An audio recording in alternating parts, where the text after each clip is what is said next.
In the frozen winter of 1943, deep in the occupied forests of southern Poland, a 10-year-old girl named Marta Kowalski discovered that the most effective weapon against the Third Reich's most feared hunters wasn't a gun, a knife, or even courage. It was something her grandmother kept in a clay pot in the kitchen: garlic. While Nazi officers trained their German shepherds for months to track the scent of fear, sweat, and desperation through snow and mud, this child figured out how to make those animals completely useless, with nothing more than crushed cloves and the kind of clarity that only comes when death is sniffing at your door. The SS had perfected the art of the hunt, turning the Polish countryside into a hunting ground where Jewish families, resistance fighters, and anyone who dared to hide them became prey. But they never anticipated that their most sophisticated tracking system could be defeated by a little girl who paid attention to how her father's hunting dogs behaved after eating their grandmother's stew. Before the war turned her world into a nightmare, Marta lived the simple life of a farming family in the Carpathian foothills. Her father, Jan, worked a modest plot of land that had belonged to the Kowalski family for 4 generations, growing potatoes, cabbage, and rye while raising a few chickens and 2 hunting dogs. Her mother, Anya, maintained their small cottage, preserved food for the brutal winters, and taught Marta the old ways: which herbs could heal, which could harm, and which could do both depending on how you used them. The village of Wólbrom existed in that timeless space where seasons mattered more than politics, where the rhythm of planting and harvest defined life's boundaries. Marta attended the small village school, played with her younger brother in the fields, and learned to identify animal tracks in the forest alongside her father. Life was hard but predictable, governed by the ancient rules of rural Poland, where families survived through work, faith, and the unspoken agreement that neighbors helped neighbors when times got difficult. Then came September of 1939, and everything that defined normal ceased to exist. The German invasion swept across Poland like a mechanical plague, and within weeks, the Nazi occupation transformed Wólbrom from a quiet farming village into a cage. The SS established a command post in the town's former municipal building, and Kapitän Friedrich Weber arrived with his unit and a pack of 6 meticulously trained German shepherds. These weren't pets or even normal guard dogs. They were tracking specialists, bred and conditioned specifically to hunt human beings through the dense Polish forests where partisan fighters and escaping Jews tried to disappear. Weber, a former police dog trainer from Munich, had spent years perfecting techniques to make his animals extensions of Nazi enforcement, capable of following a scent trail days old across rivers and through snowstorms. He publicly demonstrated their capabilities in the town square, showing how they could track a volunteer through 3 kilometers of forest in under 20 minutes. The occupation brought rules that made no sense to a child's mind, but were enforced with deadly seriousness. Jews from Wólbrom and surrounding villages were registered, marked, and gradually disappeared into trucks heading east. Neighbors began vanishing in the night, taken for suspicion of resistance activity or for the crime of having helped someone the Reich wanted dead.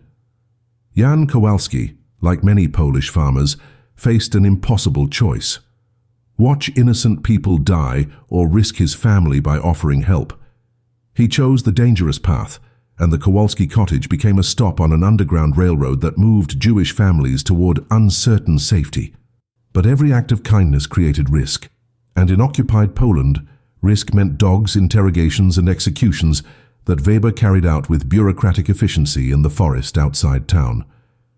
Marta understood her family was doing something dangerous long before she understood exactly what that meant. She noticed the false wall her father built in the barn, heard whispered conversations that stopped when she entered rooms, and saw the fear in her mother's eyes when German patrols passed their farm. At 10 years old, she existed in that strange space between childhood and the forced maturity that war demands. Old enough to sense danger, but young enough to still believe that adults could protect her from it. She watched everything with the intense observation skills of a child who had grown up reading animal behavior and forest signs with her father. She noticed how the family's hunting dogs reacted to different foods, how certain smells made them sneeze and lose interest in tracking rabbits, how her grandmother's garlic-heavy cooking left the dogs confused and unwilling to follow even fresh scent trails around the property. In December of 1943, a Jewish man named David Rosenberg appeared at their door in the middle of a snowstorm, half frozen and desperate. He had escaped from a transport train heading to Auschwitz, jumped into a river to lose the dogs tracking him, and followed rumors that the Kowalski farm might offer shelter. Jan brought him into the barn's hidden space, knowing that Weber's dogs would eventually pick up the trail leading to their property. The family had perhaps 2 days before the SS arrived with their shepherds, and this time there would be no way to explain away the tracks in the snow, the scent trail leading directly to their barn, or the obvious signs that someone had taken shelter there. It was Marta, watching her father's hunting dogs completely ignore the area where her grandmother had just crushed garlic for dinner, who suddenly understood that she might know something the Nazis didn't. The morning after David arrived, Marta watched through the frosted kitchen window as her father paced nervously in the barn, his breath forming clouds in the frigid air. The fresh snow had stopped falling, which meant the tracks David left approaching their property would remain visible for days, a clear trail pointing directly to anyone who came looking. Jan knew the routine because he had seen it play out across the region. Weber would receive reports of the escape, deploy his tracking teams in a systematic grid pattern, and the dogs would follow the scent from the river to wherever it led. The Kowalski farm sat only 8 kilometers from where David had abandoned the train, well within the range the German shepherds could cover in a few hours of work. Every family in Wulbrom understood that hiding someone meant accepting a death sentence if discovered, and the SS had made examples of enough households that the message was brutally clear. Yet here was David, shivering in their barn, and here was Jan, unable to turn away a man whose only crime was being born Jewish in a world that had decided that warranted extermination. Marta had learned to read her father's moods the way she read weather patterns, and she recognized the particular tension in his shoulders that meant he was calculating impossible odds. Her mother Anya moved through the cottage with mechanical efficiency, preparing food that might need to last David days if they could figure out how to move him safely. The family's 2 hunting dogs, mixed breeds that Jan used for tracking rabbits and foxes, lounged near the fireplace, completely uninterested in the stranger in the barn. This itself was unusual, because the dogs typically alerted to any unfamiliar presence on the property. But they had spent the previous evening in the kitchen, while Anya prepared one of her grandmother's traditional recipes, a pungent stew heavy with crushed garlic, onions, and herbs. The dogs had eaten scraps from the preparation, and now they seemed almost lethargic, their normally sharp noses apparently dulled. Marta had noticed this pattern before, but never connected it to anything useful, until the current crisis forced her young mind to make connections that desperation accelerates. The girl approached her father in the barn, where David sat wrapped in blankets, his feet showing early signs of frostbite from his time in the frozen river. She asked Jan a simple question about their hunting dogs, whether he had ever noticed how they acted strangely after grandmother's garlic recipes, how they seemed unable to track properly for a day or 2 afterward. Jan initially dismissed the observation as childish distraction from the serious adult problem at hand, but Marta persisted with the kind of stubborn logic that children employ when they know they have noticed something important. She reminded him of the time last spring when the dogs completely lost a fox trail right after eating garlic scraps, how they sneezed and pawed at their noses for hours. Jan stopped his pacing and looked at his daughter with sudden attention, his mind racing through the implications of what she was suggesting. The science behind Marta's observation was something neither she nor her father could have explained in technical terms, but it was fundamentally sound. Garlic contains allicin and other sulfur compounds that are powerfully aromatic and irritating to a dog's vastly more sensitive olfactory system. When consumed or encountered in high concentrations, these compounds can temporarily overwhelm a dog's scenting ability, causing irritation to the nasal passages and creating a confusing barrage of competing smells that makes tracking nearly impossible. The effect is not permanent, but it can last anywhere from several hours to a full day depending on the concentration and the individual animal. German shepherds trained for tracking are taught to follow specific human scent markers while ignoring environmental distractions, but their training never accounted for deliberate olfactory sabotage using something as common as crushed garlic. The Nazis had invested enormous resources into breeding and training their tracking dogs, creating what they believed was an infallible system for hunting humans through the Polish wilderness. But they had never imagined someone would think to fight back using kitchen ingredients. Jan realized that what his daughter was proposing was either brilliant or insane, possibly both. If they could saturate the approach to the barn with crushed garlic, create a scent barrier so overwhelming that the dogs couldn't distinguish David's trail from the general chaos of competing smells, they might buy enough time to move him safely. The plan relied on assumptions about animal behavior based on watching farm dogs react to cooking, hardly the foundation for betting 3 lives against the SS's most effective tracking system. But they had no other options, no weapons that could stop Weber's unit, no time to construct a more sophisticated hiding place, and no realistic chance of moving David in daylight without being spotted. The young girl's observation, born from the simple attention to detail that farming life teaches, had suddenly become their only strategy for survival. Thorsten looked at Anya, who had been listening from the doorway, and saw in her eyes the same desperate calculation. Trust their daughter's insight or watch David die, and likely die alongside him when Weber's interrogators came. The decision to trust a 10-year-old's theory about garlic and tracking dogs was made in the space between one heartbeat and the next, that compressed moment when normal caution surrenders to desperate necessity. Jan sent Marta to their root cellar, with instructions to bring every bulb of garlic the family had stored for winter, while he explained the plan to David with the kind of quiet intensity that people use when discussing life and death in whispers. Anya began boiling water in their largest pots, preparing to create what they hoped would be an olfactory weapon against the Reich's most sophisticated hunters. The family had perhaps 12 hours before Weber's tracking teams would reach their area, based on the systematic search pattern the SS used, 12 hours to transform their property into something the German shepherds had never encountered. The absurdity of the situation was not lost on Jan. They were betting everything on the chance that a kitchen staple could defeat military technology, that folk wisdom about hunting dogs might outsmart Nazi training protocols. But in occupied Poland in 1943, absurdity had become the baseline condition of existence, and stranger gambles than this one had occasionally paid off. Marta worked alongside her parents with the focused determination of someone who understood that her observation had set events in motion and now carried responsibility for the outcome. She crushed garlic cloves using a heavy stone mortar, the pungent juice staining her small hands and filling the cottage with an overwhelming smell that made everyone's eyes water. The family processed nearly 40 bulbs, creating a paste so concentrated that handling it caused skin irritation and temporary numbness in the fingertips. Jan mixed the crushed garlic with melted animal fat and water, creating a slurry that could be spread across surfaces and would release its scent compounds slowly as it dried.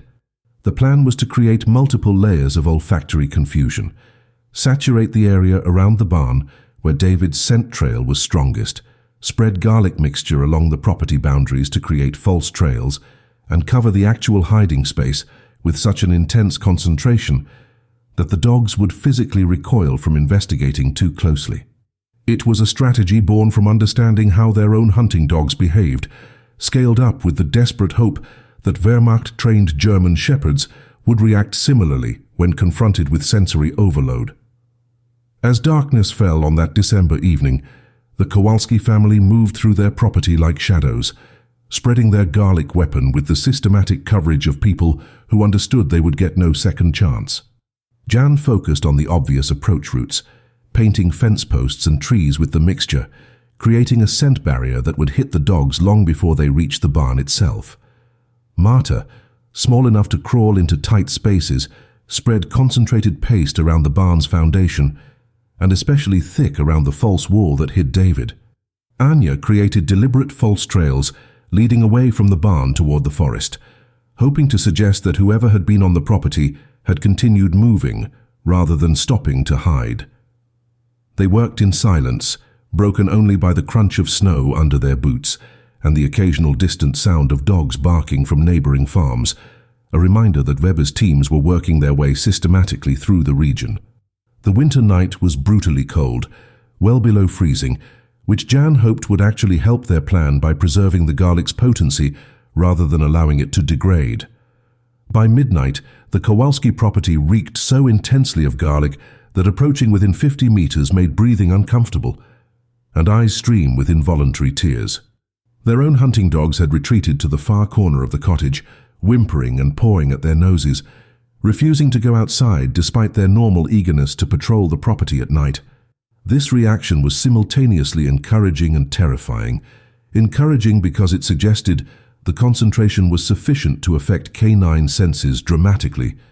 Terrifying because, if the plan failed, they had created a giant olfactory beacon advertising that something unusual was happening at this particular farm.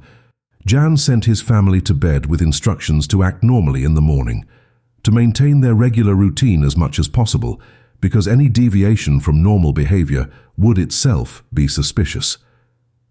David remained hidden in the barn, armed with nothing but a small knife, and the fading hope that a child's observation about cooking and dogs might somehow be more powerful than the Third Reich's machinery of death.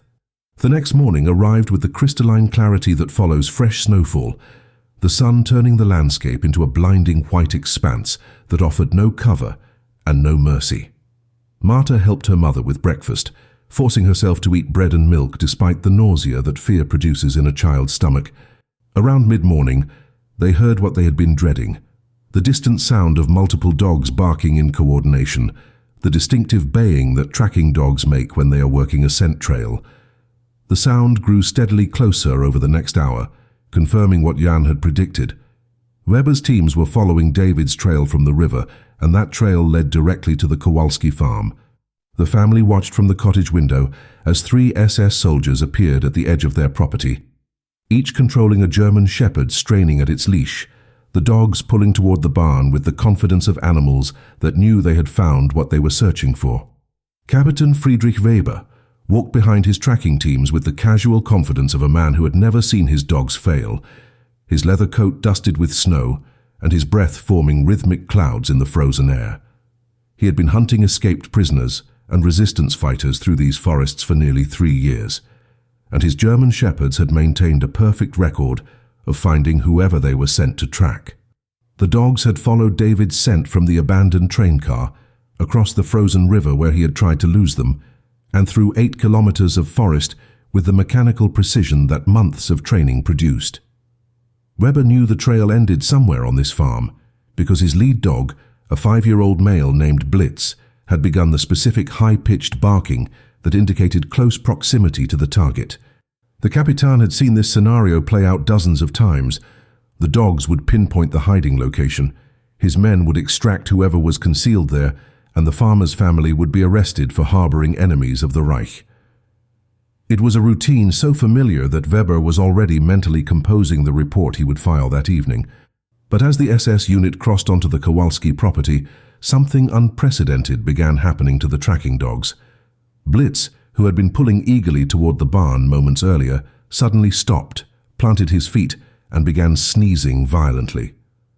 The other 2 dogs quickly exhibited similar behavior, shaking their heads and pawing at their noses as if trying to dislodge something painful from their nostrils. Weber's confidence wavered as he watched his perfectly trained animals begin to behave in ways he had never witnessed during years of field operations. The dogs were not simply distracted by competing scents, which sometimes happened in areas with heavy wildlife activity. They appeared to be in active discomfort, backing away from the direction they had been tracking, whimpering and refusing to advance despite commands from their handlers. One of the younger shepherds actually sat down in the snow and refused to move forward at all, something that would normally result in immediate retraining or retirement from tracking duty. Weber approached the barn himself, trying to understand what was disrupting his animals, and the overwhelming smell of garlic hit him like a physical force at about 20 meters distance. The entire area reeked with an intensity that immediately explained the dog's reaction, but raised far more disturbing questions. This was not the normal ambient smell of a family that used garlic in cooking. This was a deliberate, concentrated application of something the dogs found intolerable, spread across the property with obvious intentionality. The Kapitän had encountered various attempts to throw off tracking dogs before. escapees would wade through streams, roll in animal dung, or try to mask their scent with pine branches. But he had never seen anyone deploy an olfactory countermeasure with this level of sophistication, creating a barrier so intense that the dogs could not physically force themselves to work through it. His military mind immediately understood the implications. Someone on this farm knew enough about canine tracking to sabotage it deliberately, which suggested either remarkable luck or previous experience with evading dog teams. The SS soldiers stood in confusion as their primary tactical asset became completely useless, the dogs continuing to sneeze and back away from the barn despite increasingly harsh commands from their handlers. Weber made the decision to search the property manually, ordering his men to check every building, while he personally questioned Jan Kowalski about the suspicious concentration of garlic. Jan, who had been preparing for this moment since the previous evening, met Weber at the cottage door with the practiced deference of a Polish farmer who understood the cost of appearing anything other than cooperative and slightly simple. He explained in broken German that his wife had been preparing preserved garlic for trade with other families, a common practice in rural Poland where food preservation meant survival through the brutal winters. He gestured toward the pots in the cottage where Anya had deliberately left evidence of garlic processing, the story prepared to explain exactly what Weber's nose was telling him. The lie was simple, barely plausible, but backed by physical evidence and delivered with the kind of resigned exhaustion that occupiers had come to expect from occupied populations. Weber did not believe the farmer's explanation, but he faced a tactical problem that training had not prepared him to solve. His dogs were useless in their current state, sneezing and refusing to approach the areas where they should be searching most intensely. He could order a manual search of the barn, tear apart every wall and floorboard, and possibly find whatever the dogs had been tracking. But the property was not large. His men could see no obvious evidence of recent construction or hiding places, and a thorough search would take hours in sub-zero temperatures, while other escaped prisoners were moving further away from capture. The Kapitän stood in the Kowalski farmyard, furious at being outmaneuvered by what appeared to be either incredible coincidence or unexpected cleverness, weighing whether to commit resources to a search that might find nothing or to move his teams to areas where the dogs could actually function. Weber made the pragmatic calculation that officers in the field learn to make. Cut losses, move to the next target, and file a report noting the anomaly. He ordered his men back to their vehicles, shooting Jan a look that promised future attention, but for now accepting that this particular hunt had been compromised by circumstances he could not immediately overcome. The sound of German vehicles departing down the frozen road was the sweetest music the Kowalski family had ever heard, but Jan would not allow anyone to celebrate or even relax until the engines had faded completely into the distance, and an hour of silence had confirmed the SS was truly gone. Marta stood at the window watching the tire tracks disappear around the bend, her small hands still stained yellow from crushing garlic, trying to process what had just happened. A 10-year-old girl's observation about how cooking smells affected farm dogs had just defeated the Third Reich's most reliable hunting system, turned away trained SS soldiers, and saved a man's life. The enormity of it was too large for her child's mind to fully grasp, but she understood enough to know that the knowledge now living in her head had suddenly become more valuable and more dangerous than any weapon her father could have hidden in the barn. Weber had left without finding David, but he had also left with questions and suspicions that would not simply disappear, and the Kowalski farm was now marked in ways that made future resistance work exponentially more dangerous. Jan waited until full darkness before approaching the barn to tell David that he had survived the day but could not stay beyond tonight. The risk calculus had fundamentally changed. Weber would file reports, other SS officers would learn about the incident, and the garlic trick would lose effectiveness the moment it became known. The Kowalski family had bought David one day of life, but continuing to shelter him would now bring scrutiny they could not survive. Jan made contact with other resistance members through carefully coded conversations at the village market, arranging for David to be moved to a different safe house 15 kilometers away, a farm where Weber's teams had already searched and moved on. The Jewish man left the next night, moving through the forest with a small supply of food and a pouch of crushed garlic that Jan insisted he carry, though both men understood the trick would never work the same way twice. David clasped Jan's hand in the darkness, trying to find words adequate to thank a family that had risked everything for a stranger, but Jan simply told him to survive and remember, because memory would be the only justice many victims of this war would ever receive. Word of what happened at the Kowalski farm spread through the underground resistance network, with the speed that useful information travels when survival depends on sharing knowledge. Other families hiding Jewish escapees or resistance fighters began experimenting with garlic and other strong-smelling substances, creating variations on Marta's accidental discovery. The technique was never as effective as that first deployment because Weber circulated warnings to other SS units about deliberate scent contamination, and handlers began training dogs to work through olfactory distractions. But for a brief window in the winter of 1943 through early 1944, crushing garlic became a small act of resistance that saved dozens of lives across occupied Poland. Families would deploy it when they heard dogs approaching, buying precious hours to move people or destroy evidence. The Nazis adapted by conducting more manual searches and relying less exclusively on canine tracking in areas where garlic use had been reported, which ironically made their operations slower and less efficient, allowing more people to slip through the gaps in their enforcement network.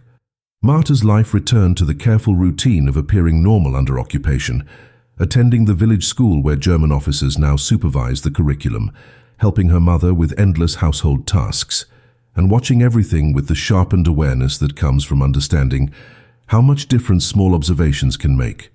She never spoke about what she had done, not even to her younger brother who was too young to keep dangerous secrets, and she learned to carry the weight of knowing that her actions had placed her family in Weber's mental file of farms requiring future attention. The Kapitän did return to the Kowalski property twice more over the following months, conducting surprise inspections that found nothing because Jan had ceased all resistance activities that directly involved their farm. Weber never forgot the smell of that concentrated garlic barrier or the sight of his perfect tracking dogs rendered completely useless by a simple kitchen ingredient, and the professional humiliation of being outsmarted drove him to become more methodical and more brutal in his subsequent operations across the region. The war ground on with its relentless machinery of death, turning seasons and years into a blur of occupation, resistance, and survival. The Kowalski family endured through a combination of caution, luck, and the kind of resilience that Polish farming families had developed through centuries of foreign occupations. Marta grew from a child into a young woman while the Reich collapsed around her, watching Soviet forces push through Poland in 1944, witnessing the chaos of retreating German units, and eventually experiencing the complicated liberation that came when one occupation simply replaced another. Through all of it, she carried the memory of that December morning when she had watched Weber's dogs sneeze and retreat, when a child's simple observation had proven more powerful than military training and sophisticated breeding programs. The knowledge that intelligence and attention to small details could sometimes overcome overwhelming force became a foundation stone in how she understood the world, a lesson learned at 10 years old that would shape the rest of her life. The winter of 1944 brought a subtle shift in the dynamics of occupation as the German military position deteriorated across the Eastern Front and resources that had once been abundant became increasingly scarce. Weber's unit received fewer supplies, less fuel for vehicles, and directives from command that prioritized immediate military threats over the systematic hunting of escaped prisoners and hidden Jews. The Kapitän himself became more erratic and dangerous as professional frustration mounted, conducting raids with increasing brutality as if violence could compensate for the strategic collapse happening across Poland. The incident at the Kowalski farm had become something of a legend among SS tracking units, whispered about as both a cautionary tale and a source of dark humor. The day a Polish farming family outsmarted the Reich's best dogs with kitchen ingredients. For Weber, personally, the memory festered like an infected wound, a professional humiliation that he could not reconcile with his self-image as an expert in canine tracking operations. He kept the Kowalski name in his records, waiting for any excuse to return and conduct the kind of thorough interrogation that usually ended with entire families disappearing. Marta watched the war's progression through the lens of village life, where grand strategic movements translated into small daily changes. Fewer German patrols, more desperate requisitions of food and supplies, whispered rumors of Soviet advances that adults discussed in careful code. The village school closed intermittently as teachers disappeared or fled, leaving Marta's formal education fragmented and incomplete. She spent more time helping on the farm, learning from her mother the extensive knowledge of herbs, preservation techniques, and practical chemistry that rural Polish women passed down through generations. These lessons were not framed as resistance training or tactical preparation, but as simple survival skills necessary for enduring winters and food shortages. Yet Marta understood, with the premature wisdom that war forces on children, that knowledge itself was a form of power, that understanding how things worked in the natural world could be weaponized when circumstances demanded it. She began experimenting quietly with other strong-smelling plants and substances, testing how they affected the family's hunting dogs, building a mental catalogue of information she hoped she would never need to use again. The spring of 1944 brought news that traveled faster than German censors could suppress it. The Soviets were approaching from the east, the Reich was in full retreat across Poland, and the occupation that had seemed permanent was beginning to fracture. Villages across the region existed in a strange liminal space between occupiers, experiencing both hope and terror as they understood that transitions of power are often the most dangerous moments for civilians caught in the middle. Weber's unit received orders to withdraw westward, abandoning the systematic persecution operations that had defined their presence in favor of defending against Soviet advances. The Kapitän made one final visit to the Kowalski farm before his unit pulled out, arriving without warning on a morning in early May when spring mud had replaced winter snow and the world smelled of thawing earth rather than frozen death. He brought no dogs this time, just 2 soldiers and a list of questions about partisan activity in the area, delivered with the cold professionalism of a man who knew he was running out of time to settle old scores. Jan met Weber in the farmyard, with the same careful deference he had maintained throughout the occupation, answering questions about neighbors and resistance movements with the practiced vagueness of someone who understood that the wrong word could still get his family killed, despite the Reich's collapsing position. Weber walked through the property one final time, examining the barn where he remained convinced someone had been hidden that winter day, searching for evidence that his professional instincts about this family had been correct. He found nothing because there was nothing to find. David Rosenberg had long since moved through the underground network and was now somewhere in the chaos of Eastern Europe, one of thousands trying to survive until the war's conclusion. The Kapitän stood in the exact spot where his dogs had refused to advance months earlier, the memory of that concentrated garlic barrier still vivid in his mind, and he looked at Marta with an intensity that suggested he understood more than he could prove. The girl met his gaze with the blank expression that Polish children had learned to adopt around German officers, showing nothing of the intelligence or awareness that lived behind her eyes, giving Weber no satisfaction beyond his own suspicions. Weber departed that morning knowing he would never return to Wulbrom, that the Reich's presence in this region was ending, and that whatever had happened at this farm would remain an unsolved mystery that would bother him for years to come. The SS unit withdrew westward over the following weeks, joining the chaotic retreat of German forces across Poland as Soviet armies pushed forward. Kapitän Friedrich Weber survived the war, returned to Germany, and spent the rest of his life working with police dogs in Munich, never again achieving the perfect operational record he had maintained, before a 10-year-old Polish girl discovered that crushed garlic could defeat his most sophisticated tracking systems. He would sometimes tell the story to other dog handlers, always framing it as an anomaly and never admitting the deeper truth, that he had been comprehensively outsmarted by people he had been trained to consider inferior, that all his expertise and training had been rendered useless by folk knowledge and desperate improvisation. The Soviet liberation of Wulbrom in July of 1944 was less a moment of triumph and more a exchange of one set of occupiers for another.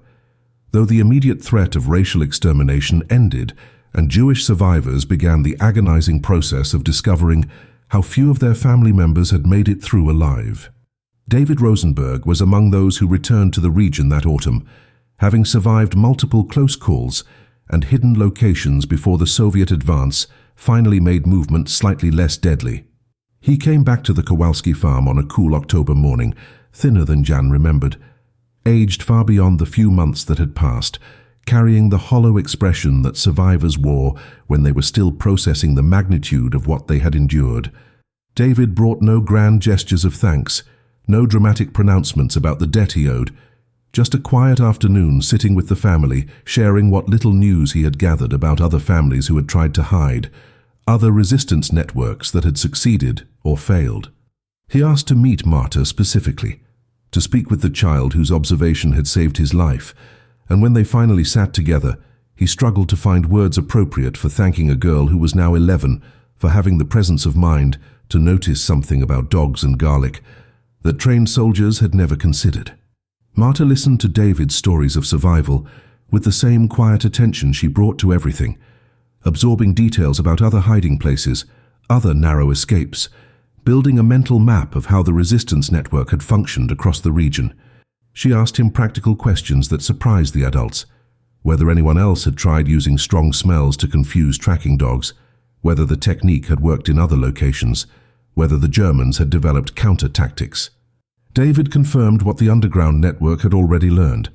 The garlic trick had been effective for a brief window, but lost power once the SS units understood what was happening and adapted their search protocols.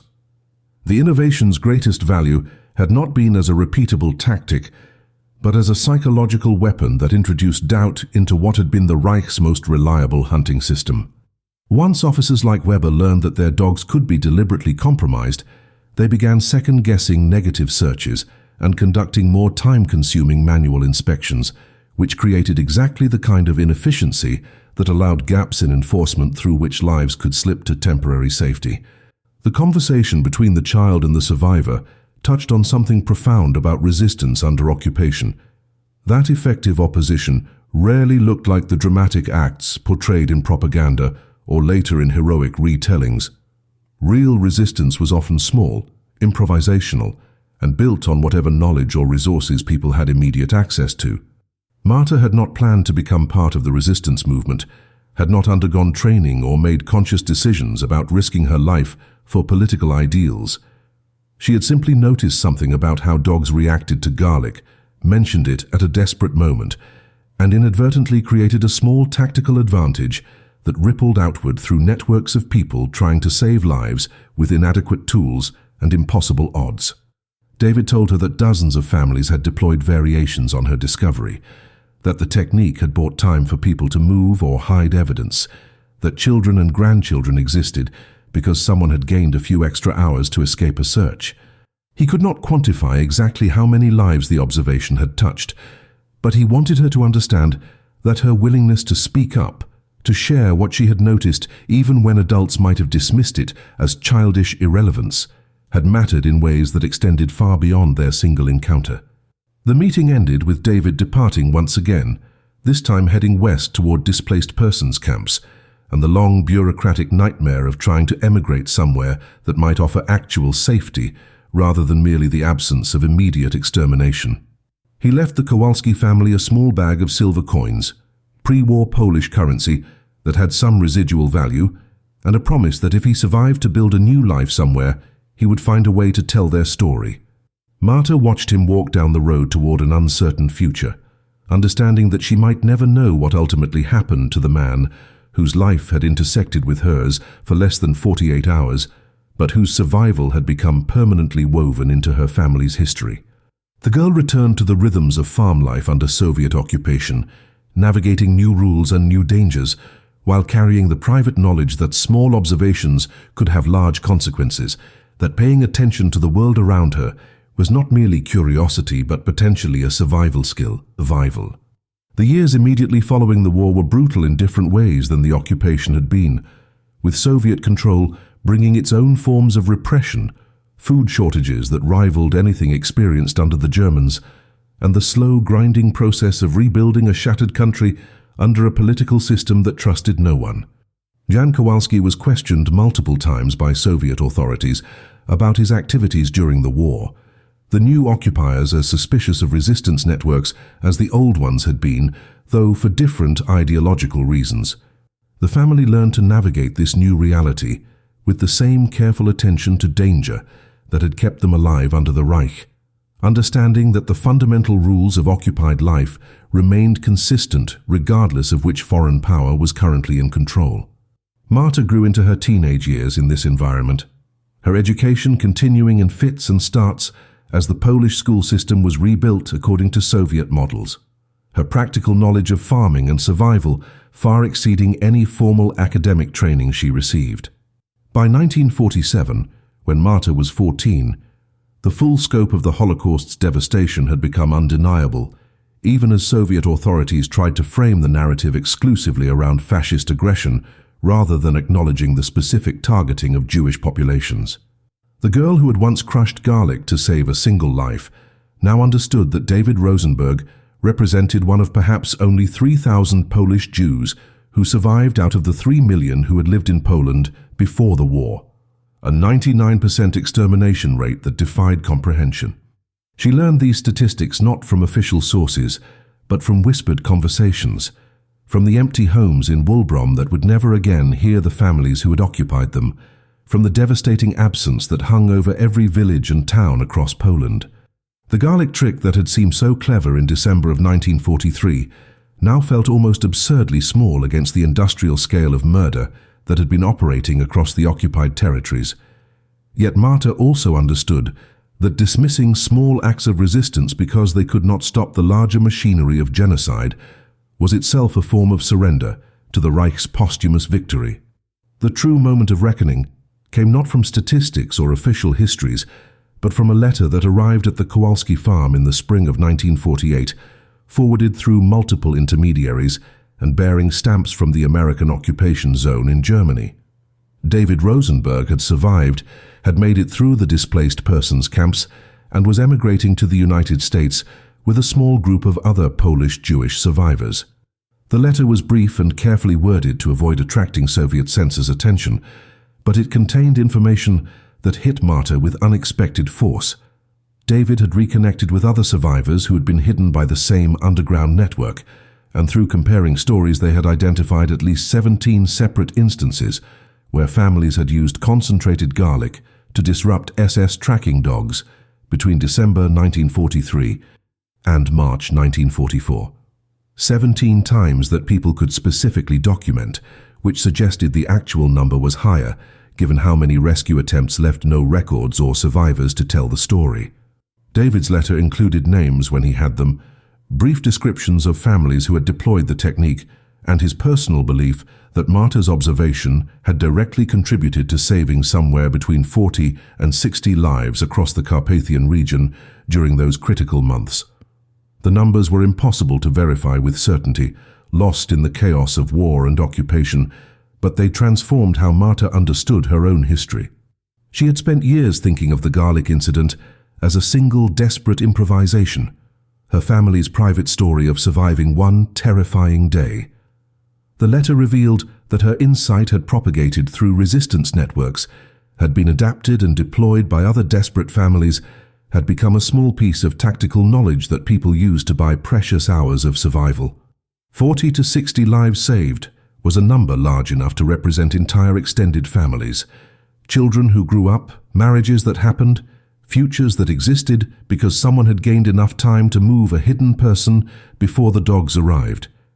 Yet it was also a number small enough to comprehend as individual human beings rather than abstract statistics, which made the weight of it both more bearable and more profound. Marta sat in the farmhouse that evening, reading and rereading David's letter, trying to reconcile the quiet child she remembered being with the idea that her observation had rippled outward to touch dozens of lives she would never meet. The letter also contained a darker revelation that David felt obligated to share. The technique's spread had eventually contributed to escalated brutality from SS units who, frustrated by their dogs' unreliability, had begun conducting more aggressive manual searches and more punitive actions against families suspected of hiding people. Weber's unit and others had adapted by essentially assuming that any property with intense garlic odors was deliberately masking something, leading to violent interrogations and executions that might not have occurred if the dogs had simply been allowed to search normally and find nothing. David did not frame this as Marta's fault, or suggest she bore responsibility for Nazi violence, but he wanted her to understand the complete picture, that resistance actions create reactions, that tactical innovations force adversaries to adapt, and that nothing in war happens without complex and often tragic consequences, rippling outward in ways that cannot be predicted or controlled. Some families had been saved by the garlic technique, others had potentially been endangered by the heightened suspicion it created. Both realities existed simultaneously, and both deserved acknowledgement. Marta absorbed this information with the kind of maturity that teenagers are capable of, when life has forced them to think seriously about moral complexity from a young age. She understood that David was giving her the respect of honesty rather than comfortable simplifications, sharing the full picture rather than reducing her role to simple heroism.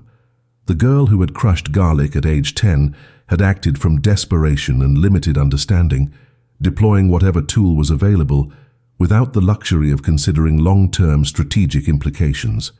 The 14-year-old reading David's letter had enough perspective to understand that her actions had existed in a context of impossible choices where every decision carried risks and unintended consequences. She wrote back to David, a letter that took multiple drafts before she felt it captured what she needed to say, that she was grateful he had survived, that knowing the technique had helped others mattered to her, and that she understood resistance was complicated and messy rather than clean and heroic. She asked him to share her family's regards with any other survivors he encountered, and to remember that the Kowalski farm remained a place where people had tried to act according to conscience rather than fear, even when the outcomes were uncertain and the costs were high.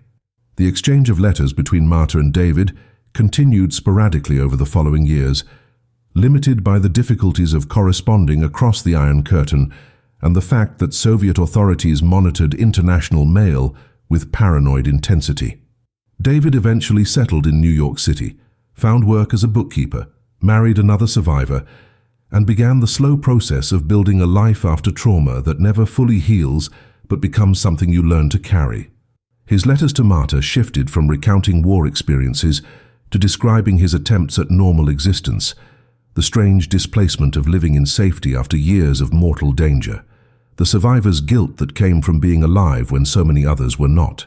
He told her about other resistance stories he had heard from the survivor community, acts of courage and desperation that ranged from elaborate rescue operations involving dozens of people to single individuals who made split-second decisions that saved one life at immense personal cost.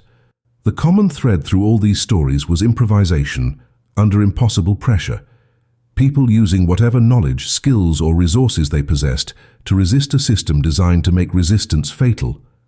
David wanted Marta to understand that what she had done fit into a larger pattern of ordinary people, finding extraordinary applications for ordinary things when circumstances demanded it.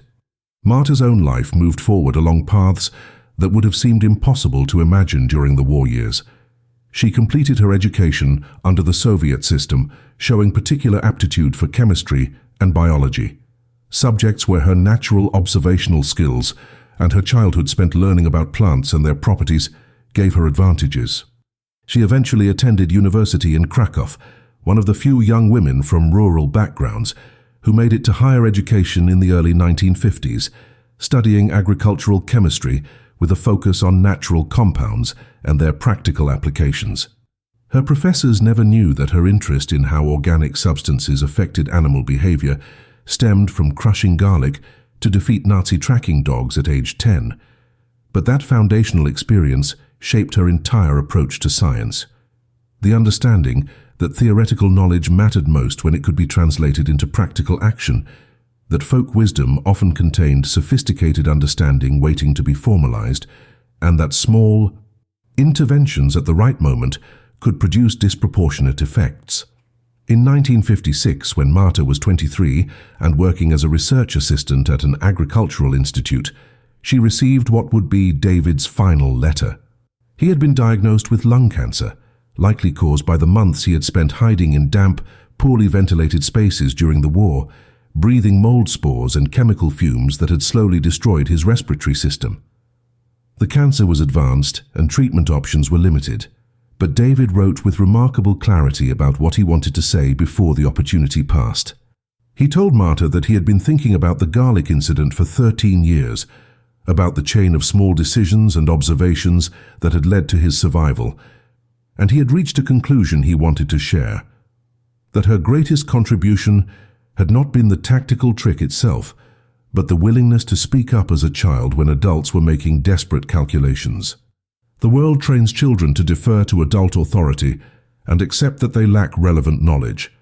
But Marta had trusted her own observations enough to interrupt her father's crisis planning with information she believed was important.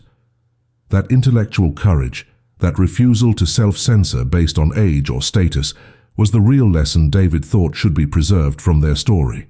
The letter continued with David's reflection on how survival during the Holocaust often came down to seemingly trivial factors: being in the right place by chance, knowing someone who knew someone, having a skill the Germans needed, or benefiting from a single moment when the machinery of extermination failed to operate perfectly. He had lived because a little girl paid attention to how cooking affected dogs, because her father was willing to trust her observation, because garlic happened to be in season, and because Weber had made a practical calculation about deploying resources efficiently. Any one of those factors changing would have meant his death, and the same was true for every survivor. Their continued existence depended on chains of circumstances so fragile that examining them too closely induced vertigo. David wanted Marta to know that he did not see his survival as evidence of divine intervention or cosmic justice, but as the product of human choices made under extreme pressure, and that her family's choice to act according to conscience rather than safety had been the crucial link in his particular chain of unlikely survival. David Rosenberg died in January of 1957, and news of his death reached Marta through channels that took months to navigate the bureaucratic barriers between the United States and Soviet-controlled Poland. She learned that his funeral had been attended by dozens of people from the survivor community, that he had requested his story be included in the testimonial archives that Jewish organizations were compiling to document resistance and rescue during the Holocaust, and that he had specifically asked that the Kowalski family be mentioned by name as people who had risked everything to shelter a stranger. Marta attended a small memorial service at the synagogue in Krakow, one of the few that had reopened after the war, and listened to a rabbi read excerpts from David's testimony about his time in hiding. Hearing her family's story told as part of the historical record, preserved for future generations to study and remember, gave Marta a strange sense of displacement. The terrifying experience she had lived through at age 10 was already becoming history, interpreted and framed by people who had not been there, transformed from lived reality into documented fact. Marta Kowalski lived to be 87 years old, dying peacefully in 2020 in Krakow, her life spanning from the interwar Polish Republic through Nazi occupation, Soviet control, the Solidarity movement, and finally an independent Poland that her 10-year-old self could never have imagined possible. She never became famous, never wrote memoirs or gave dramatic interviews about her wartime experiences, preferring instead a quiet life dedicated to agricultural research and teaching university students about the chemical properties of plants. But in her final years, as Holocaust memory became increasingly urgent with the passing of the survivor generation, she agreed to record her testimony for the historical archives, sitting in front of cameras to describe the December morning when she crushed garlic to save David Rosenberg's life. The interviewers wanted dramatic details and heroic pronouncements, but Marta spoke with the precision of a scientist describing an experiment, the observations that led to her insight, the practical application of folk knowledge, the uncertainty about whether it would work, and the profound relief when Weber's dogs retreated in confusion. She insisted the story be told accurately rather than sentimentally, that future generations understand resistance as improvisation by frightened people using inadequate tools rather than as grand gestures by fearless heroes. What haunted Marta most in her final years was not the trauma of what had happened, but the mathematical horror of what had been lost. For every David Rosenberg who survived because someone deployed crushed garlic, or forged papers, or hid them in a barn, there were hundreds who died because the garlic was moldy, the papers were detected, the hiding place was discovered. For every clever trick that worked, there were dozens that failed, and the difference between survival and death often came down to factors too random to feel like justice. Marta had spent 7 decades thinking about the 40 to 60 lives that her observation might have saved, but she also thought about the 3 million Polish Jews who were murdered, about the families in Waldbrom who had no one to help them or whose helpers were caught before the war ended. The weight of those numbers never diminished, and she rejected any interpretation of her story that suggested cleverness or courage could reliably defeat industrial genocide. The garlic trick had worked once, had been adapted and used a few dozen times, and then had been overcome by Nazi adaptation. It represented a tiny crack in a vast machinery of death, important to the individuals who slipped through it, but ultimately unable to stop or even significantly slow the broader extermination program. Yet Marta also came to believe, especially after reading decades of testimony from other survivors and rescuers, that small acts of resistance mattered precisely because they were not sufficient to stop the Holocaust.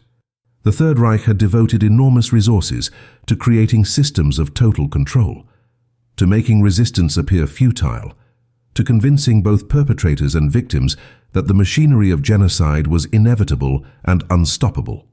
Every time someone found a way to throw a wrench into that machinery, even temporarily, even on a small scale, it demonstrated that the Nazi system was not omnipotent, that improvisation and human ingenuity could sometimes overcome superior force and organization.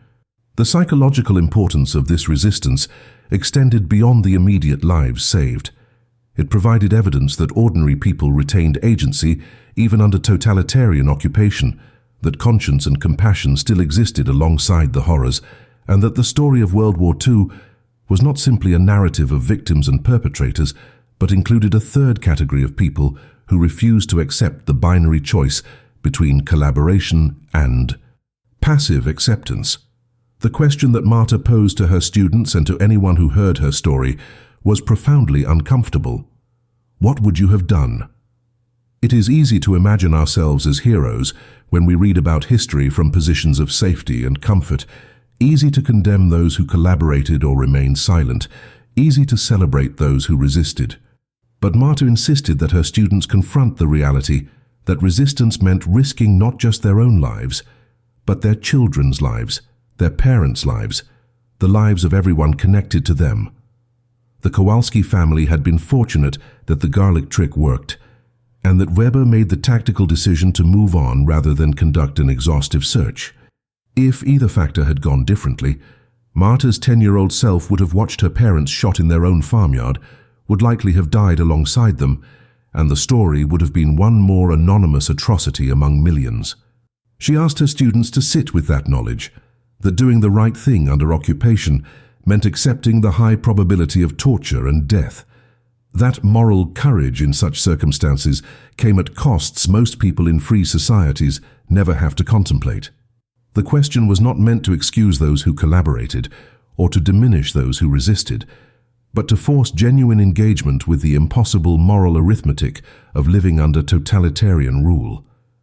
Marta's final message, recorded in her last interview before illness made speaking difficult, was directed specifically at future generations who would never experience occupation but would face their own moral tests in different forms. She spoke directly to the camera, her voice steady despite her age. The lesson of the garlic story was not that cleverness defeats evil or that small acts of resistance are sufficient to stop genocide. The lesson was that you use whatever tools you have, whatever knowledge you possess, whatever opportunities present themselves, and you act according to conscience even when the odds are terrible and the costs are high. You pay attention to the world around you because observation might reveal something useful. You speak up even when you are young or powerless because your perspective might contain information others lack. You resist when resistance is possible, and you survive when survival is the only option available. You remember the dead and honor them by refusing to let their stories disappear into statistics. And most importantly, You reject the seductive lie that ordinary people cannot make a difference against overwhelming power, because accepting that lie is how totalitarian systems win, even after they have been militarily defeated. The garlic trick worked once because a 10-year-old girl noticed something about dogs, trusted her observation enough to share it, and had a father willing to bet everything on a child's insight. That combination of attention, courage, and trust is not a tactic specific to resisting the Third Reich. It is a fundamental human capacity that remains relevant whenever power seeks to make resistance appear impossible.